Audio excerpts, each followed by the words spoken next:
Hi everyone, my name is Gina Schenk and I'm the Executive Director of Behavior Supports here at OPG.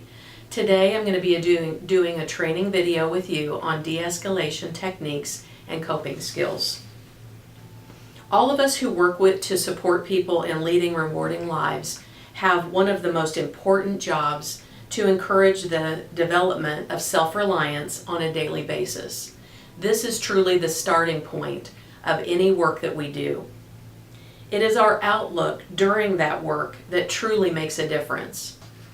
So next I want to talk about laying a foundation. Once we have moved forward from that starting point in knowing what the best approach is when we work with someone, the next step is to lay a good foundation for your relationship with a person. I'm going to read some of the basics of a positive relationship that I would like to share with you that many behavior specialists have used in their behavior support plans over the years. The first one is care. Actively listen to the person you support. If the person is nonverbal, you want to actively observe their facial expressions, their body posture, and gestures to get an understanding of how they're feeling. You want to give compliments and show personal interest in the person's well-being. The next one is respect. Always remember you are in a person's home. Respect their privacy and space and ask their opinions on issues and lastly, be non-judgmental. The third one is trust. Maintain confidentiality.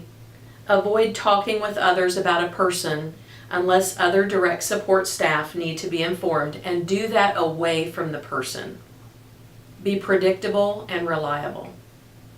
The fourth one is love. Practice forgiveness. Focus on strengths while acknowledging weaknesses and put the person's needs first. Be sincere in your words and deeds. Next is focus on success. When challenges arise, remind the person of past successes and how they've dealt with those. It will help them and encourage them. You want to encourage activities that help a person feel good about themselves, always. Now I want to, after we've talked about the starting point and your best approach and then laying that foundation with your relationship you have with a person, you really need to have some techniques and skills in your toolbox for working with a person. So now we're going to talk about de-escalation techniques for verbal outbursts. First, you want to speak in a very calm voice in each challenging situation. You want to encourage the person to take deep breaths, and there's a good breathing technique called the 4-7-8 breathing. The first step to that is for the person to inhale with their mouth closed while counting to 4 in their head, and you may need to help them with the counting. The next step is for them to hold that breath for 7 seconds. Again, help with the counting. And then the last step is for them to open their mouth and exhale for a count of 8 seconds. And again, help with that counting. This has been found in research to be the most calming technique in breathing. The next step is to offer a person the chance to cool off in a place that they feel most comfortable. You might say something like, "Amy, where would you like to go to cool off?" If the person doesn't answer you, you simply and calmly say, "Amy, I am going to move over here to give you some space to cool off." If there's other people in the environment, you want to encourage them to go with you to give that person the space they need to cool off. Next, if the person seems to have calmed down by reducing the volume of their voice and sitting down, you can calmly approach them, move to eye level but keeping a safe distance, and ask if they've recently eaten or if they're experiencing any pain. You always really want to try to evaluate if physical issues are occurring rather than assuming we're having just a behavioral issue. Once the physical issues have been ruled out, you can help the person express their feelings by using a technique that I call turning an action statement into a feeling statement. An example might be, "Wow, Amy, you really look mad. Are you mad about something?" What this does is help start the conversation, and it also gives the person some information about a feeling that they may be experiencing that they don't have the words for. If the person says yes, you want to help them use an I feel statement and get to the heart of that issue. If they say no, you want to try again with a different feeling word. After that has occurred, it's really important to go back to that basics of a positive relationship, of showing your care and concern by listening to the person explain why they feel that way. Next, you want to help the person brainstorm any solutions to that problem. Now I want to go into de-escalation techniques for aggressive outbursts or physical outbursts. If there's other people in the environment, you want to encourage them to go to a safe place away from the situation. Keep a safe distance from the person, and if the person's moved close to you, you want to position your body slightly sideways, and I'm just going to show you how that would be. You would want to definitely be on the side, and this is for two reasons. The first reason is it gives the person a nonverbal cue that you're there for support and not wanting to fight, okay? The second one is you want to protect yourself from serious injury. If you're going to have someone be aggressive with you, you're going to have less injuries if they hit you in the shoulder, the side, the hip, that kind of thing, rather than if you are squared off with them, you're giving them a nonverbal cue that you're ready to possibly fight with them, and it gives them a lot of space to hurt you. So that's the two reasons that you want to move to the side position when someone is becoming aggressive with you. You want to always speak calmly, but at this point you want to give them a firm direction to stop and to go to a quiet space. Because we've elevated into a physical situation, that's when you're going to be more directive rather than recommending and encouraging someone to go to a calm space. You want to reduce verbal requests, and you want to speak less and again give them space. If the person did not go to a quiet space to calm down and is showing aggression towards you, this is where you might use something called response blocking or protect and deflect. And this is a technique where you use your open hand and you move in upward motions and outward to protect yourself from any blows that are occurring towards you.